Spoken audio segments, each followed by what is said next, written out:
নমস্কার, শঙ্কর আপনাদের সাথে। কলকাতাতে যে ঘটনাটা ঘটেছে লিওনেল মেসিকে নিয়ে, সেটা নিয়ে এত চ্যানেল, এত ইউটিউব, এত সংবাদপত্র এসছে, নতুন করে আর কিছু বলতে চাই না, কিন্তু কিছু কথা মনে আসছে, আবার মনে হচ্ছে যেন বলি। তা আজকে জেনে নেওয়ার চেষ্টা করব যে শতদ্রু দত্ত, যিনি বর্তমানে গ্রেপ্তার হয়েছেন, তিনি এর আগেও কিন্তু অনেক কিছু ফাঁসিয়েছেন, এবং বলতে গেলে আরও ভালো যে আগের যে ক্রীড়ামন্ত্রী ছিল মদন মিত্র, ওনাকেও ফাঁসিয়েছিলেন, কিন্তু উনি কোনো রকমে যেন বেরিয়ে গেছিলেন। এবং যদি আমরা দেখি যে বর্তমান ক্রীড়ামন্ত্রী, তার সাথে এমন ব্যবহার হয়েছিল যে মোটামুটি ঠিকই হয়ে গেছিল। এই শতদ্রু দত্তের সাথে রাজ্য সরকার আর কোনো অনুষ্ঠান করবে না। কিন্তু তার আগে কিছু কিছু আরো প্রশ্ন আসছে, বা অনেক মাঝে মধ্যে মেসেজ, মাঝে মধ্যে কথা হয়, সেটা একটু তুলে ধরার চেষ্টা করছি। মুদ্রা কথা হলো, সহজ কথা, সোজা কথা, যে কলকাতার মুখ পুড়েছে। কলকাতার মুখ শুধু যে এই ভাঙচুর বা মেসিকে পায়নি সেই ঘটনায় যেরকম আছে, তার সাথেও হচ্ছে যে হায়দ্রাবাদ, মুম্বাই এবং দিল্লি দেখিয়ে দিল কিভাবে বরণ করতে হয়। অন্যদিকে এই যে পুরো ঘটনা, এই পুরো ঘটনায় আপনাদের কি মনে হয় সব থেকে চালাক ব্যক্তিকে? একটু ভেবে দেখুন। সব থেকে চালাক ব্যক্তি হচ্ছেন শাহরুখ খান। উনি দেখা করেছেন, ফটো তুলেছেন, ঠিক সময় মতো আবার বেরিয়ে গেছেন। আর যদি খবর রাখেন, দেখবেন এই যে মেসি কাণ্ড, এটা যেন মঙ্গল গ্রহ অব্দি ছড়িয়ে গেছে, যে কলকাতায় এইরকম হতে পারে, কলকাতায় এরকম হয়েছে, এবং কলকাতা এখন বর্তমান পরিচয় হচ্ছে যে এরকম একটা ঘটনা ঘটেছে। New York Times, BBC media এগুলো নিয়ে প্রতিবেদন করছে। আসুন ভিডিওতে দেখে নিই কি ঘটেছিল, একটা ছোট্ট ভিডিওতে।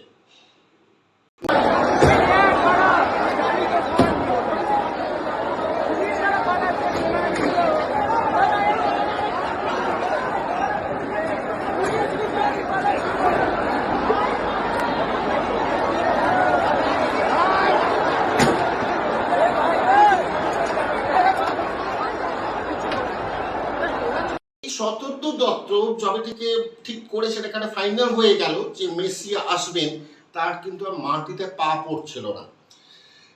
এবং এখন একটা কথা খুব উঠেছে, বা বিরোধীরা বলছে যে মেসি এসে মানে শাসক পার্টির একটা ইচ্ছে ছিল, মেসি এসে একবার খেলা হয়ে বলে দেবেন, কারণ শতদ্রু তো অলরেডি দুয়ারে মেসি নিয়ে হাজির।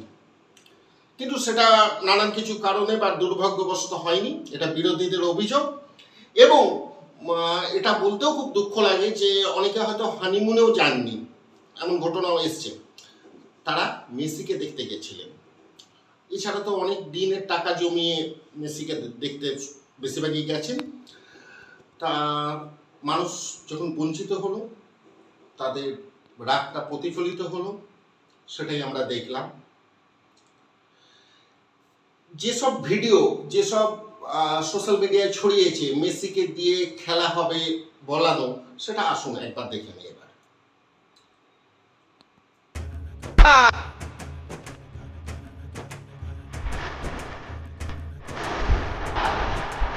26-এ আবার খেলা হবে।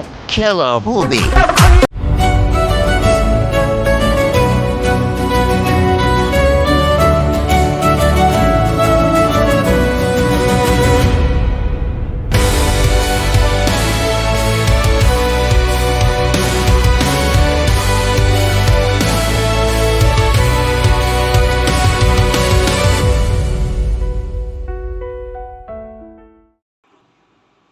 মেসি যখন কলকাতায় মধ্যরাতে নামলেন, সেই সময় সত্যিকারের অনেক মানুষ জড়ো হয়েছিল, এবং সেটা আপনারা আরেকটা ভিডিও দেখানোর চেষ্টা করছি।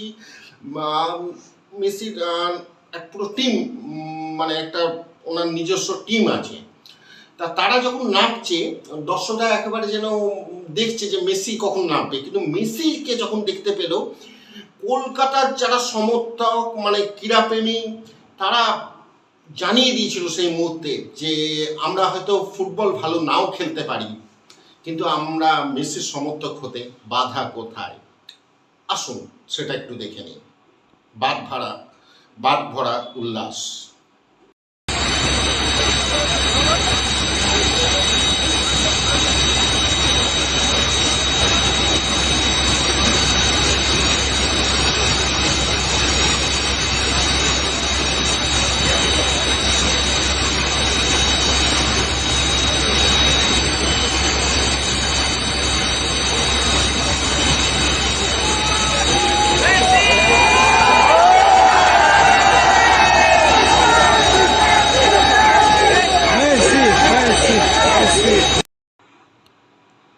তারপর আপনারা দেখলেন এখন সব জায়গায় মোটামুটি দেখাচ্ছে যে একজন মন্ত্রী রাজ্য সরকারের হাইজ্যাক করলো, এবং পরের দিন ক্রীড়ামন্ত্রী যখন পেলেন তখন যেন দুই মন্ত্রীর মধ্যে একটা প্রতিযোগিতাও অনেকে অনুভব করেছেন বা তার একটা গন্ধ পেয়েছেন।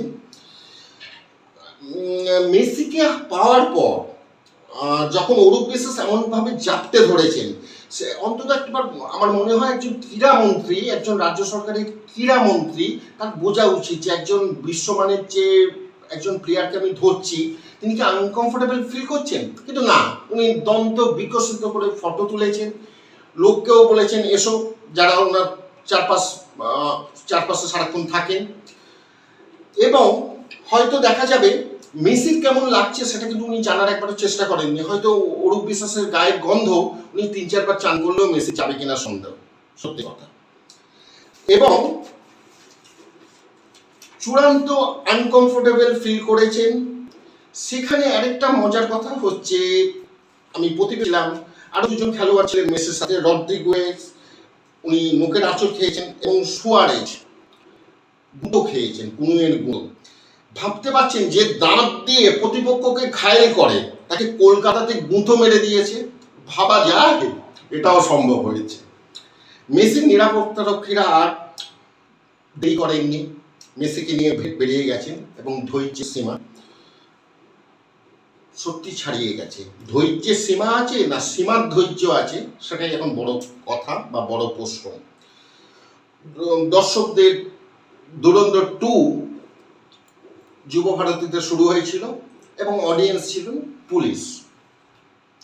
কিন্তু কিছু প্রশ্ন আরো আমাদের মনে আসছে বা দর্শক বা ক্রীড়াপ্রেমীদের মনে আসছে, সেগুলো একটু তুলে ধরছি, তারপরে আমি যা বলে শুরু করেছি তাতে। কিছু কিছু প্রশ্ন উঠছে, সেই প্রশ্নগুলো একটু মনে হলো যেন করি।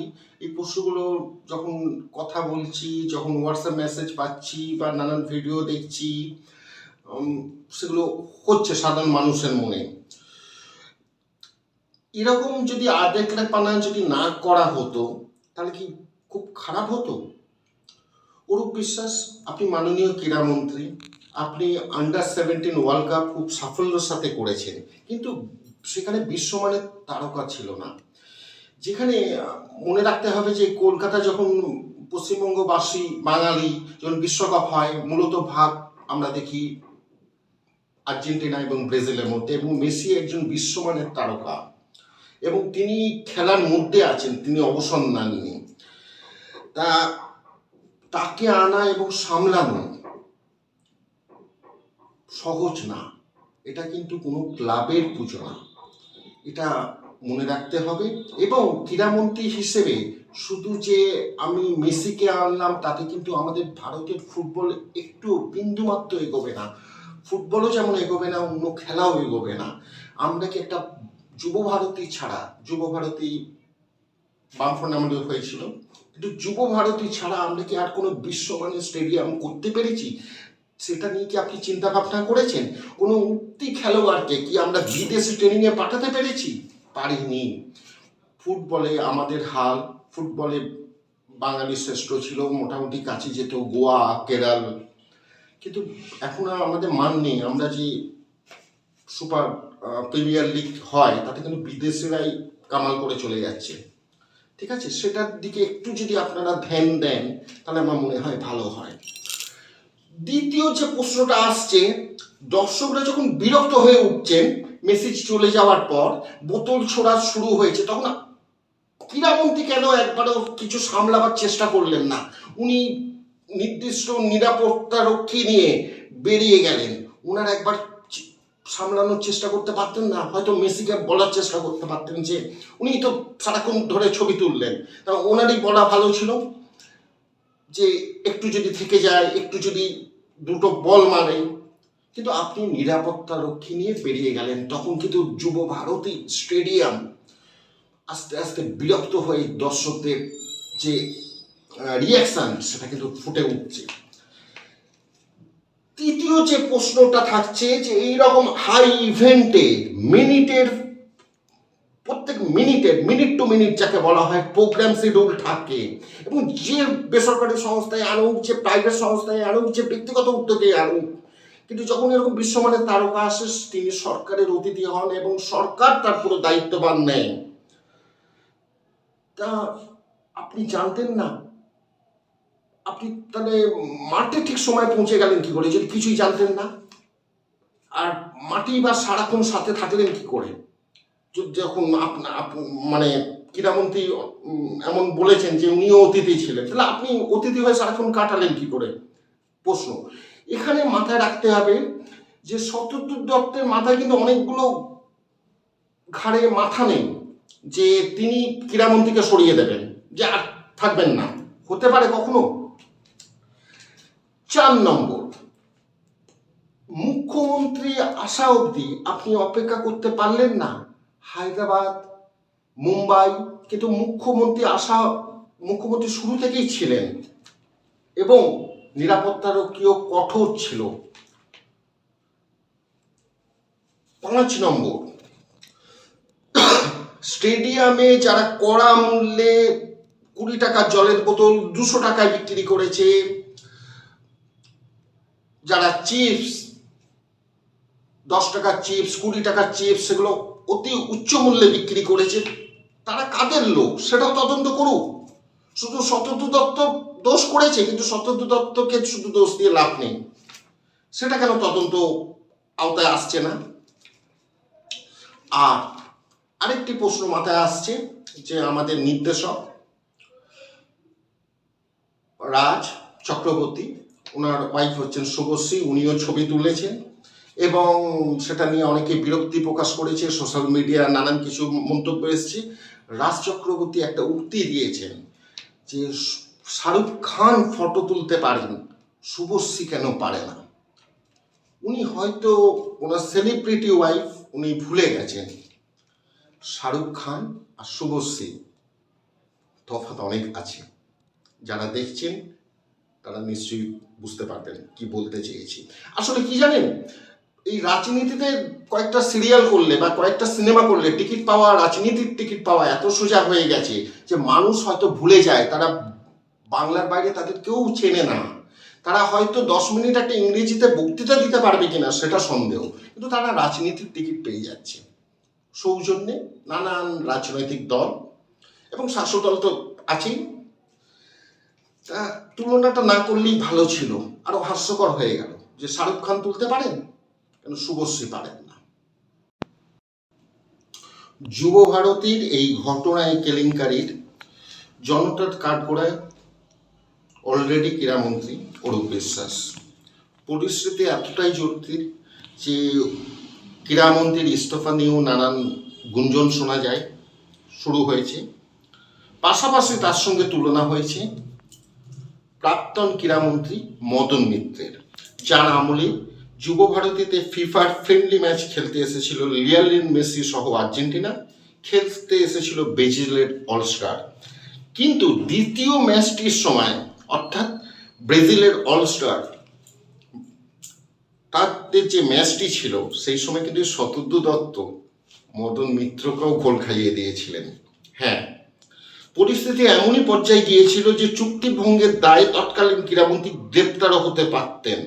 ব্যক্তিগত চেষ্টা চরিত্র করেও সে যাত্রায় মান বেঁচেছিল মদন মিত্রের।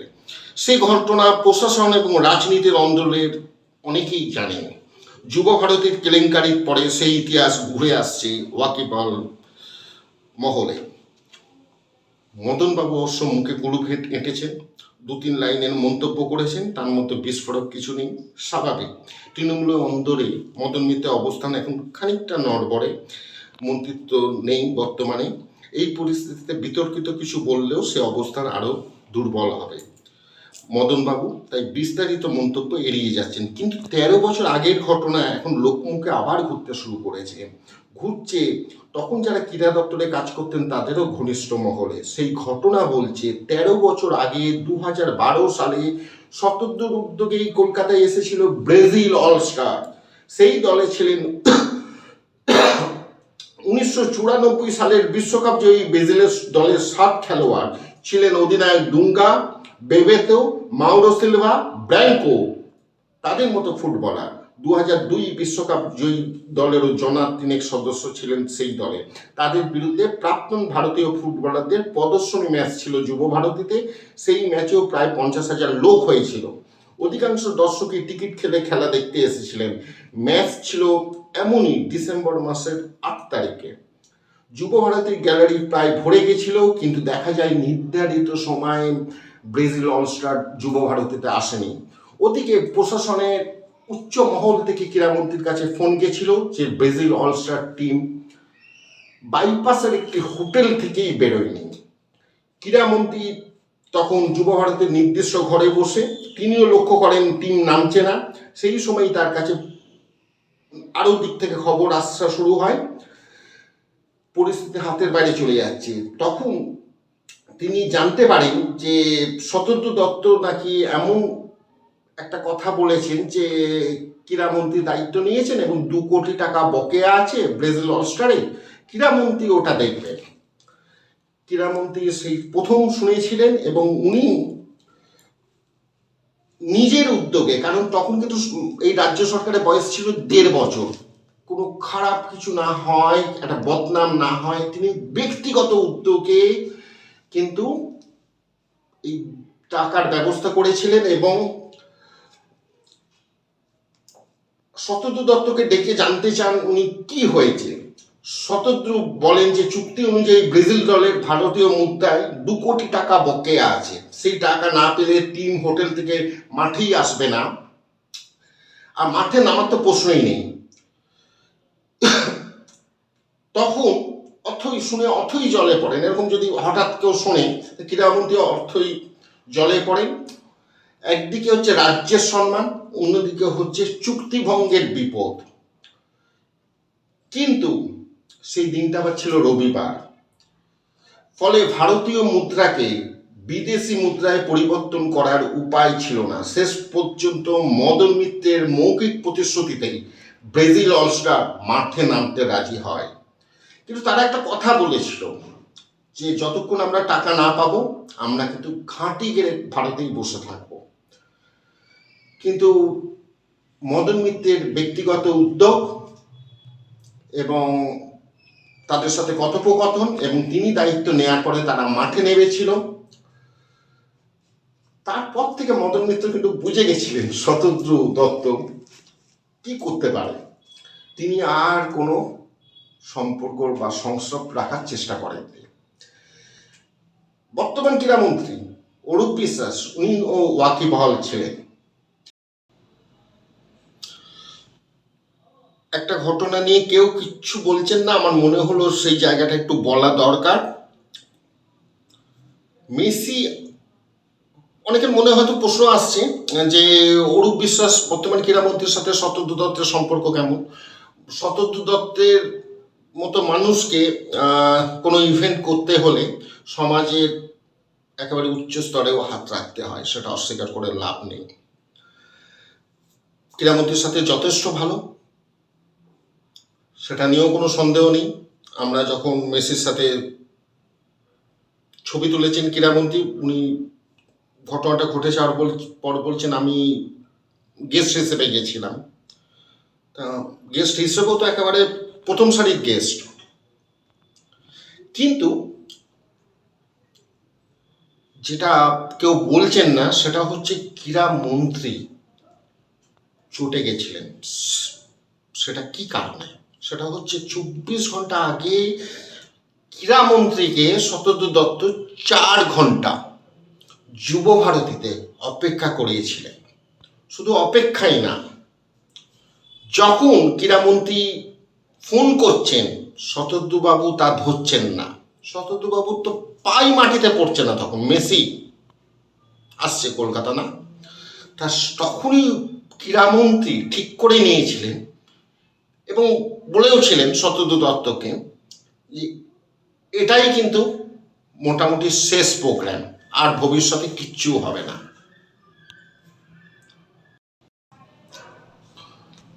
এই শতদ্রু দত্তের হাতে করে কিন্তু বাম আমলে, কিন্তু প্রভাবশালী হন তৃণমূল জমানাতে। এই ধরনের যে কোনো ব্যবসায়ী সমাজের যারা কেষ্ট বিষ্ণু তাদের নৈবেদ্য দিয়ে বশ রাখেন। শতদ্রুর ক্ষেত্রেও তা ছিল, আমরা দেখতেও হয়তো পেয়েছি। এবং শতদ্রু যে ভিআইপি বা খ্যাতনামীদের আশেপাশে ঘুরঘুর করত, সেটাও হয়তো অনেকেই জানেন। তবে শুক্রবার রাত পর্যন্ত ওই অনেক মানুষ শতদ্রুকে ফোন করেছেন টিকিটের জন্য এবং ঘাড়ে যেন নিঃশ্বাস ফেলেছেন, কিন্তু হয়তো বেশিরভাগই পাননি, কেন শতদ্রু তো পয়সাই ছিলেন, তিনি তো ব্যবসা করতে নেমেছেন। এবং দেখা যাচ্ছে যে শতদ্রু গ্রেপ্তার হওয়ার পর তারাও কিন্তু একটা তফাৎ করেছেন, যেন চিনতেন না বা কোনো সম্পর্ক নেই। এমনিতে শতদ্রু দত্ত হচ্ছেন হুগলির রিসরার ভূমিপুত্র, সেখানে বাঙুর পার্কের সামনে তার বাড়ি। ওই বাড়িতে রয়েছে 18টি সিসিটিভি। কম বয়সে রিসরার লেলিন মাঠে নিয়মিত ক্রিকেট খেললেও ছোট থেকেই শতদ্রু ফুটবল অনুরাগী। ডিয়েগো মারাদোনার এমনই ভক্ত, পুত্রের নাম রেখেছেন ডিয়েগো। রিসরা মানুষ কিন্তু শতদ্রুকে রনি নামে চেনে। এই রনির ইভেন্টের জগতে হাতে খড়ি তার জামাইবাবু অশেষ দত্তের সূত্রে, কিন্তু ক্রমে অশেষকে টপকে শ্যালক হয়ে ওঠেন অপ্রতিরোধ্য।